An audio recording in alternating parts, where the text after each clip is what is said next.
মিয়ানমারের অভ্যন্তরে সরকারি বাহিনী ও বিদ্রোহী আরাকান আর্মির মধ্যে ব্যাপক সংঘাত অব্যাহত রয়েছে।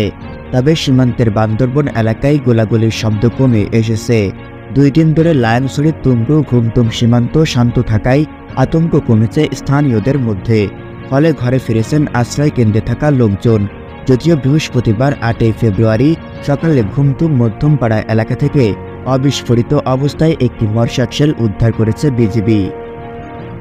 ঘুমতুম সীমান্ত গোলাগুলির শব্দ কমে এলেও থেমে থেমে গোলাগুলির শব্দ শোনা যাচ্ছে কক্সবাজারের উখিয়া উপজেলার পালংখালী ইউনিয়নের রহমতের বিল সীমান্তে।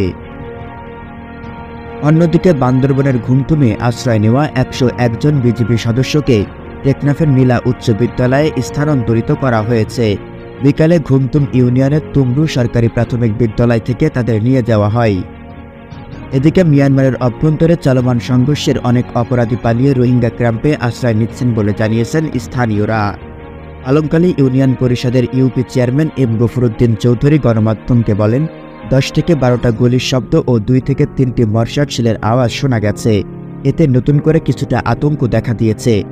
তবে মিয়ানমারের বিদ্রোহী গোষ্ঠী আরাকান আর্মির সঙ্গে সেদেশের বিজিবির সংঘর্ষ পালংখালী সীমান্ত অংশে থেমে গেছে বলে মনে করা হচ্ছে।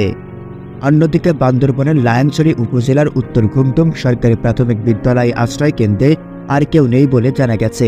পরিস্থিতি শান্ত হয়ে আসায় লোকজন আশ্রয় কেন্দ্র ছেড়ে চলে গেছেন।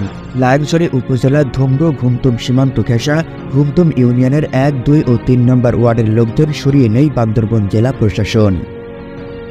News desk, clear Times.